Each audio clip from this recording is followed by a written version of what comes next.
I spend a lot of time behind the scenes of businesses. I see the ideas before they launch. I see the projects that have been sitting on the list for 3 months, 6 months, 9 months, 12 months. And I see what the team has been waiting on over and over and over again. Okay. Behind the scenes of businesses, I get an opportunity to see where clients are getting confused, what questions they're asking, what is showing up in the customer service inbox, and I get to see what happens after somebody buys. Okay. I see all of the things. So, me as an operations manager and consultant, I have a slightly different perspective on what makes me think someone is going to be a successful entrepreneur. Okay. I'm paying attention to how you actually operate, not what you just say you do, not how much you charge, not who you know, but how you operate as a business owner, how you treat your clients and how you treat your team, how you show up for yourself and how you show up for your business. And these are the three things that I see in founders that make me think, yeah, you're probably going to figure this thing out. You know what I'm saying? So let's talk about the three signs. Sign number one is you actually It's 4 o'clock. execute on your ideas. You actually execute on your ideas. And having ideas is probably one of the easiest parts of entrepreneurship. It's probably why you got into entrepreneurship. Okay. Most entrepreneurs that I know have so many ideas that they can keep themselves busy for the next 7 to 12 years. Okay. But execution is where you want to pay attention to.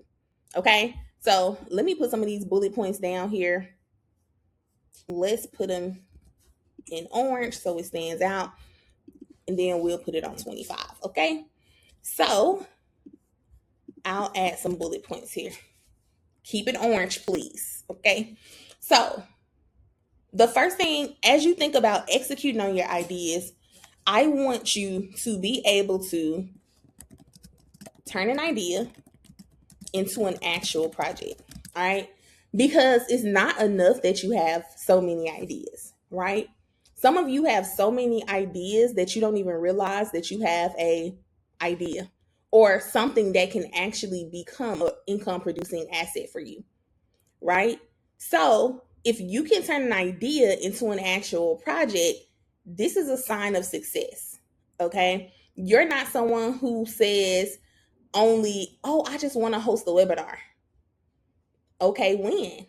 What needs to happen first? What platform are we using? How are people going to register for it? What emails need to go out? How are you going to promote it? What happens after the webinar? What are you selling? How are you going to position the offer?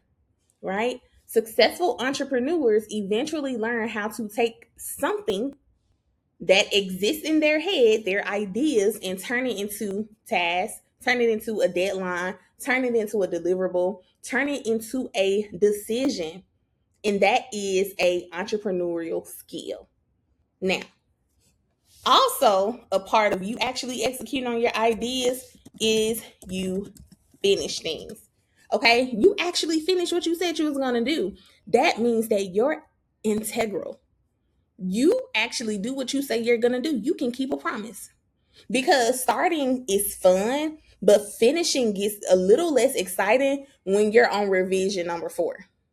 Somebody still hasn't sent you what you need, and now you have to write the follow up email. This is where things begin to take a turn. This is where I see a lot of ideas die.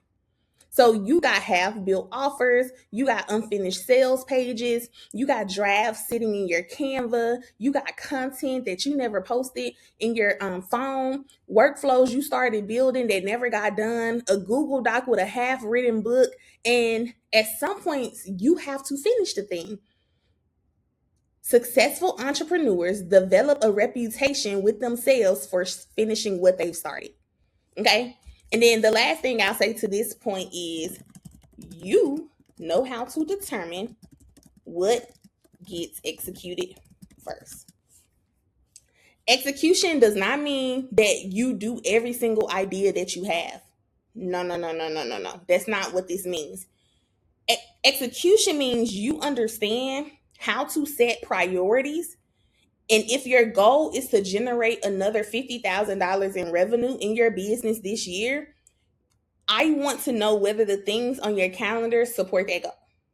Okay? Because what do we know? We know that some ideas need to happen right now. Some belong in next quarter or next year. Some can sit in the parking lot. And if you so happen to have capacity in another time, then you can focus on that. And some probably just need to be eliminated altogether. This is how I support CEOs in prioritizing. Okay. But a successful entrepreneur is able to tell the difference in what needs to be prioritized now, what needs to be prioritized later, and what doesn't need to be prioritized at all. And this is going to save you a lot of time.